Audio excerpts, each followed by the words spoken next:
আজকে মরলে কালকে 2 দিন পরের দিন কেউ কাঁদবে না। যাদের জন্য করলা কামাই মরলে তারা চিনবে না।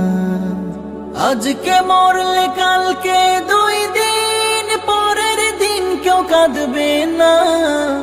যাদের জন্য করলা কামাই মরলে তারা চিনবে না। থাকতে সময় করো আমল, ঈমান করো খাঁটি। থাকতে সময় করো আমল, ঈমান করো খাঁটি। শেষ ঠিকানা তোমার আমার 3.5 হাত মাটি। শেষ ঠিকানা তোমার আমার 3.5 হাত মাটি।